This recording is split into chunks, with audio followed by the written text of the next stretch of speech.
నిశ్చయముగా రక్షింపబడుదుము. దేవునికి మహిమ కలుగును గాక. హల్లెలూయా హల్లెలూయా. దేవునికి స్తోత్రం.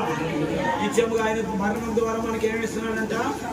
సమాధానం. దేవునికి స్తోత్రం. హల్లెలూయా. మానవుడు సమాధానం కోల్పోవడానికి నిత్యముగా పాపము వల్ల వచ్చు మరణము, పాపము వల్ల వచ్చు జీతము మరణం. ఆ మరణమునంట మన ప్రభు యేసుక్రీస్తు వారు. దేవునికి స్తోత్రం. మరణమును గెలిచిన వారంట. హల్లెలూయా. ఎప్పుడైతే ఆయన మరణము ద్వారా మనకును దేవునికి మధ్యన అసమాధానం పోయి సమాధానం వస్తుంది. దేవునికి స్తోత్రం.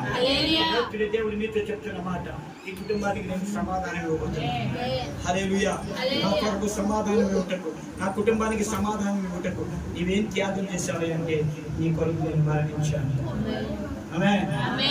హల్లెలూయా. నీ కొరకు ఏం చేశాను? మరణించాను. దేవునికి స్తోత్రం. నీ కొరకు నేను తిరిగి లేచాను. హల్లెలూయా. నీ కొరకు నేను మరణపు ముళ్ళు విరిచాను. దేవునికి స్తోత్రం. సమాధానం కోల్పోవడానికి మూల కారణం ఏంటంటే పాపం. ఏంటంట? పాపం. ఆ పాపం వల్ల వచ్చే జీతము మరణం. అప్పుడు ఆ మరణపు ముళ్ళు దేవుడు విరిచాడు. దేవునికి స్తోత్రం. ఆయన విరిచి నుండి నీకును ఆయనకు మధ్యనున్న ఆ అసమాధానమైన పాపం అన్న ముళ్ళు విరిచి ఇప్పుడు ఆయన నీ కొరకు సమాధానాన్ని తీసుకొచ్చాడు. దేవునికి స్తోత్రం. రోజు నిత్యము దేవుడి సన్నిధిలో మనము సమాధానకర్తలు కలిగి ఉండగా ఈ రాత్రి ప్రభు స్పష్టంగా చెప్తున్నాడు, నీకు నేను దేవునికి అడ్డుగా ఉన్నాం. ఏ పాపమైనా ఈ రాత్రి గెలవగలిగితే, హల్లెలూయా, ఆ పాపముకున్న ముళ్ళు మార్గం జయించగలిగితే దేవుడు నీకు సమాధానకర్తగా రాబోతుంది. దేవునికి స్తోత్రం. హల్లెలూయా.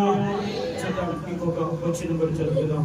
యాకోబు రాసిన పత్రిక 4వ అధ్యాయం 4వ వాక్యం.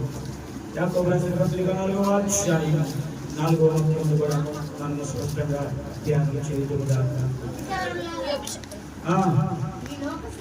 వ్యభిచారులారా ఈ లోక స్నేహం దేవునికి ఏంటంట? హల్లెలూయా. దేవునితో వైరమని మీరు ఎరుగరా? కాబట్టి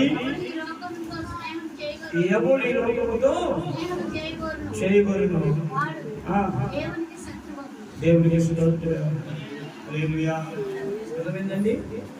ఎవరు లోకమును ప్రేమిస్తారు, లోకంలో ఉన్న వాటిని ఆశిస్తారు, వారు దేవునికి ఏమవుతారంట? శత్రువు అవుతారు. ఏమవుతారు? శత్రువు అవుతారు. దేవునికి స్తోత్రం. శత్రువుగా మార్చబడిన నీ జీవితంలో చూడండి. మరి ఒక మార్పు నేను చెప్పి ముగిస్తాను. నిత్యం యోగు గ్రంథం 33వ అధ్యాయము 26వ వాక్యాన్ని